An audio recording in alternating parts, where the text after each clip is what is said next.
Olá, prezados e prezadas, estudiosos e estudiosas. Nessa aula de hoje, para esta atividade, nós vamos fazer um trabalho de aprofundamento ou mesmo de ressignificação do conceito de leitura. Não é incomum a gente trazer da escola básica para a universidade uma visão de leitura como algo mais instantâneo, espontâneo, superficial, ou aquilo que se faz muito como tarefa. E não é esse o conceito que nós devemos deter aqui na universidade, sobretudo. A ideia que nós temos aqui é de pensar na leitura como algo aprofundado, processual, que tem fases, que tem níveis, que tem planos diferentes dentro desse processo de leitura de um mesmo objeto de estudo. Então, quando nós partimos para a análise de um texto, ele se torna o nosso objeto de estudo e nós temos que debruçar sobre ele um longo processo de até chegarmos à apropriação. Podemos dizer então que a leitura é um processo de desobjetivação daquilo que está objetivado socialmente. Então, quando nós entramos em contato com o objeto, nós começamos a abstrair, desde a forma mais concreta dele até outras formas de abstração que vão gerando novas formas de concretude. Então, eu começo a ler um texto e vou tirando ele da existência lá fora para uma existência lá fora e aqui dentro. A gente chama isso de internalização. Então eu começo a internalizar aquilo que está sendo dito no texto, discutido no texto. Quanto mais eu abstraio, mais eu trago esse texto para dentro da minha cabeça. E ele começa a ter uma dupla existência. Uma existência social e uma existência individual, cognitiva. Ele sai de um estágio de concretude materializada para um estado de concretude pensada, numa fase mais primeira. Mas quando eu continuo abstraindo, me aprofundando nesse objeto, ele vai ganhando um patamar não só de internalização, mas de interiorização. O interior não é dentro? Então, ele vai se tornando cada vez mais dentro, mais aprofundado, mais guardado lá dentro. Só que para nós, isso ainda não é o suficiente, porque nós somos profissionais de uma área específica, que vamos atuar em áreas específicas de atuação acadêmica. Então nós temos que nos tornar proprietários do conhecimento que nós estamos estudando, de tal maneira que a gente possa usar ele sem o apoio, por exemplo, de um material, de um livro, de algo que sirva como um suporte.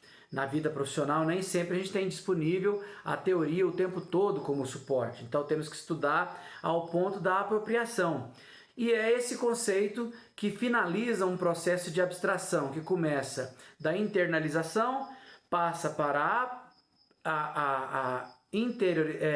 internalização, interiorização e, por fim, apropriação. Quando a gente se torna dono, nesse final de ciclo de abstração sobre o mesmo objeto, a gente se torna dono desse objeto.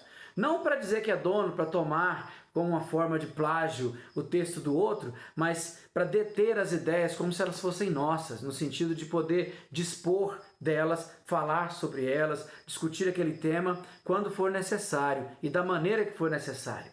Então, a leitura é um processo que se dá desde a fase da decodificação, do nível da decodificação, até nós chegarmos ao entendimento, passando do entendimento para o processo de compreensão, que é um processo mais analítico, e depois para um processo de interpretação, que seria o último estágio, o último nível de um processo mais subjetivo daquilo que estava objetivado. Então, o que é decodificar? Decodificar é saber reconhecer os símbolos, as letras, as palavras, as estruturas do texto. Isso é decodificar. Quando nós entramos lá na escola para ser alfabetizados, nós aprendemos, na verdade, não a ler, mas a decodificar.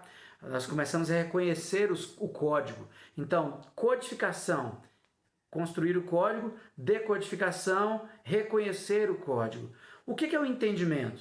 É quando eu parto, depois da decodificação, para saber do que trata o texto, do que ele está falando, num sentido já mais temático, já mais de abordagem intermediária de leitura. Às vezes o texto pode ser um texto metafórico, simbólico, e eu tenho que traduzir esse texto. É o caso, por exemplo, dos poemas, dos textos filosóficos, né? A gente faz isso, a gente traduz aquilo que está sendo dito para uma esfera do entendimento. A gente traz isso para a vida social, para a vida coletiva.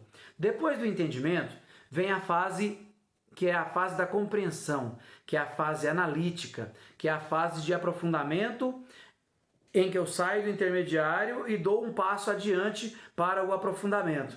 Então, esse plano mais profundo começa, por exemplo, com uma metodologia em que eu me pergunto: que tema esse texto discute?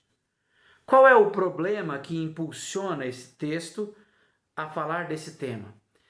Quais são os objetivos da autoria a serem alcançados por meio do texto?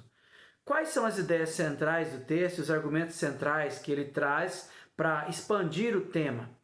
Qual é a tese defendida por essa autoria? Por fim, a que conclusões essa autoria chega? Então, na compreensão, eu consigo decifrar o projeto de construção do texto. É quando eu busco saber qual é o plano de ideias que aquele autor ou aquela autora teve quando planejou, quando estruturou aquele texto. E aí eu compreendo a visão social do texto. Nesse plano de compreensão, nesse nível de compreensão, a diferença entre um leitor e outro, ao ler o mesmo texto, é mais a questão mesmo de bagagem acadêmica, experiência de alguma área específica de atuação.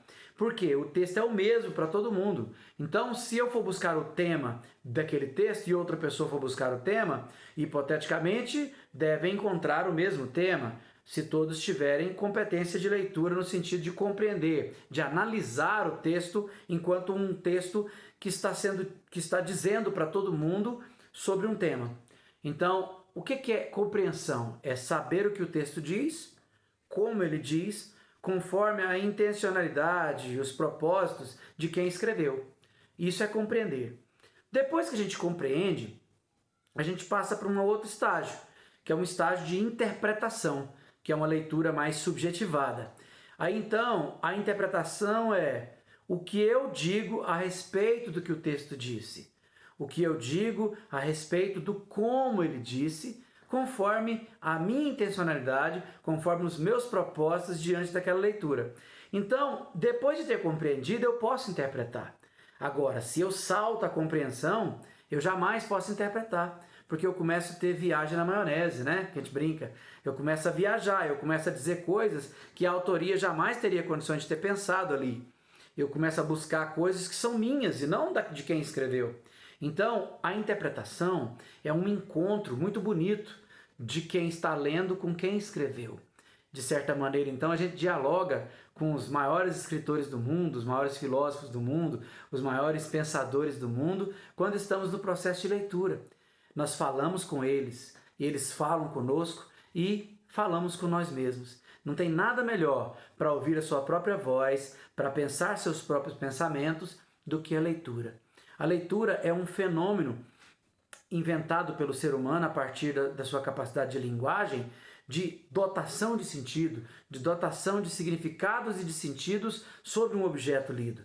Então, para facilitar esse processo, para vocês entenderem ele na prática, eu escrevi um texto que está na biblioteca digital de vocês, da disciplina, que se chama Leitura, uma visão histórico-cultural, onde eu escrevo mostrando passo a passo essa teorização, mas não só de forma teórica, eu trago uma prática de análise de uma frase que é bastante conhecida, que é aquela: uma andorinha só não faz verão. E eu faço a leitura dela, mostrando o passo a passo, desde a decodificação, passando para o entendimento, depois para a compreensão e, por fim, a interpretação. É um negócio mágico. Você vê o ciclo da abstração subindo sobre o mesmo objeto lido. E a gente consegue então extrair dali uma série de coisas que no comecinho da leitura eram inimagináveis. Essa é a magia da leitura. E é esse tipo de leitura que eu quero que vocês tragam para a vida acadêmica de vocês e, é claro, para a vida profissional de vocês. porque o que nós estamos discutindo aqui não é para vocês passarem de ano em disciplina X ou disciplina Y, é para vocês levarem para a vida de vocês, tá bom? Então é isso, muito obrigado.